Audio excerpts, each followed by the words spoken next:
राज्याचा लाडका दादा अजितदादा हरपला. बारामतीतील हृदयविदारक विमान अपघाताने संपूर्ण महाराष्ट्राला हादरवून सोडलं आहे.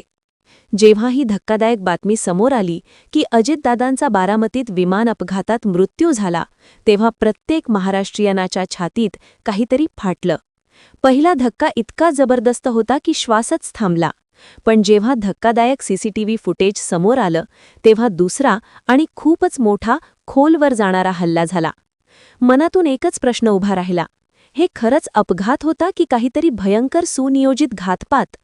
अपघाताच्या 10 तासांपूर्वी दादांना आलेला धमकीचा कॉल, मारण्याची धमकी आणि त्यानंतर सकाळीच झालेली दुःखद घटना, सर्व संकेत आणि डीजीसीएच्या प्राथमिक रिपोर्टमधून जोरजोरात ओरडून सांगतंय की हा अपघात नव्हे तर घातपात होय. सुरुवातीला अपघात झाल्यावर सांगितलं गेलं की अजितदादांची प्रकृती नाजूक आहे, त्यांना दवाखान्यात नेण्यात आलं. पण काही वेळातच लगेच सांगितलं गेलं की अजितदादांचा दुर्दैवी मृत्यू झाला आहे. हे ऐकून प्रत्येकाचं हृदय चिरडलं गेलं. विमान अपघाताचं कारण सांगितलं गेलं होतं की प्रचंड धुके असल्यामुळे धावपट्टी दिसली नाही किंवा इंजिनमध्ये बिघाड झाला असेल. हे ऐकूनही मन स्वीकारायला तयार नव्हतं.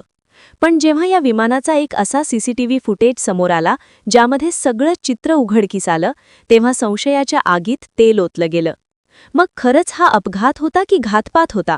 आदल्या दिवशी रात्री नेमकं या विमानासोबत असं काय घडलं होतं की ज्यामुळे ही दुःखद घटना घडली? राजकारणात कोणी कोणाचं नसतं. शेवटी सर्व पदं आणि खुर्चीचे भुकेले असतात. राजकीय कारकिर्दीत कोण कोणाचा काटा काढेल सांगता येत नाही. मोठी बातमी येत आहे. अपघातामागचं गुपित सत्य डीजीसीएने उघडकीस आणलं आहे. अजितदादांचा त्या नराधमांनी काटा काढलाच. संपूर्ण रिपोर्ट पुढे सांगणारच आहे. जेव्हा हा विमान अपघात होत होता, तेव्हा तिथे आसपास काम करणाऱ्या शेतकऱ्यांनी विमानाकडे बघितलं होतं. त्यांनी जे सांगितलं ते ऐकून महाराष्ट्र आणखी घाबरला. विमान कोसळण्याच्या शेवटच्या सेकंदात वैमानिकांनी एअर ट्रॅफिक कंट्रोलला मे डे असा कॉल दिला होता की नाही याची शक्यता वर्तवली गेली. पण नेमकं काय गुपित होतं अपघातामागचं? हे प्रकरण खरं तर आदल्या दिवशी रात्री सुरू झालं होतं. तो सीसीटीव्ही फुटेज नेमका काय दाखवतो? त्या फुटेजमध्ये काय चित्र दिसलं की ज्यामुळे सगळं सत्य बाहेर आलं? वैमानिकाची चूक होती की विमानात बिघाड झाला होता की काहीतरी भलतंच शिजत होतं? चला, या प्रकरणाचा संपूर्ण सविस्तर रिपोर्ट जाणून घेऊया. बारामतीत विमान अपघातात अजितदादांचा मृत्यू झाला ही बातमी ऐकून महाराष्ट्र अतिशय हादरला. पण या विमान अपघाताच्या शेवटच्या सेकंदात काय घडलं याचा धक्कादायक सीसीटीव्ही फुटेज समोर आलाय. या अपघाताचं खरं कारण काय? धक्कादायक सत्य आज उघडकीस आलं. महाराष्ट्र पहिल्यांदा हादरला जेव्हा अपघाताची बातमी समजली. पण जेव्हा कारण समजलं आणि जो सीसीटीव्ही रिपोर्ट समोर आला त्याने संपूर्ण महाराष्ट्राला दुसरा हादरा बसलाय. 28 जानेवारी बुधवारच्या सकाळी 8:45 सुमारास बारामतीच्या गोजूबारी परिसरात अचानक मोठ्या स्फोटाने हादरा दिला. संपूर्ण महाराष्ट्र त्या घटनेनंतर हादरला. टीव्हीवर ब्रेकिंग न्यूज येऊ लागली. उपमुख्यमंत्री अजित पवार यांच्या विमानाचा भीषण अपघात. सुरुवातीला बातमी आली की दादा जखमी आहेत. पण काही तासातच बातमी आली ज्याने महाराष्ट्राच्या काळजाचा ठोका चुकला. अजितदादा पवार यांचा दुर्दैवी मृत्यू. विमान फक्त 500 फूट उंचीवर होतं. मग असं का घडलं? वैमानिकाचा ताबा सुटला की मशीनमध्ये फॉल्ट झाला? मग या सगळ्याला प्रश्न पडलाच. घातपात होता की काय? पण खरंच एक असं वेगळं सीसीटीव्ही फुटेज समोर आलं ज्यामध्ये सगळं चित्र उघडकीस आलं.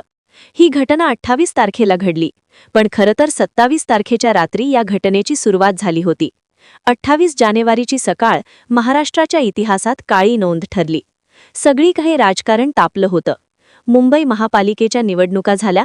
आता जिल्हा परिषद, नगरपालिका, पंचायत समितीच्या निवडणुका सुरू होणार होत्या.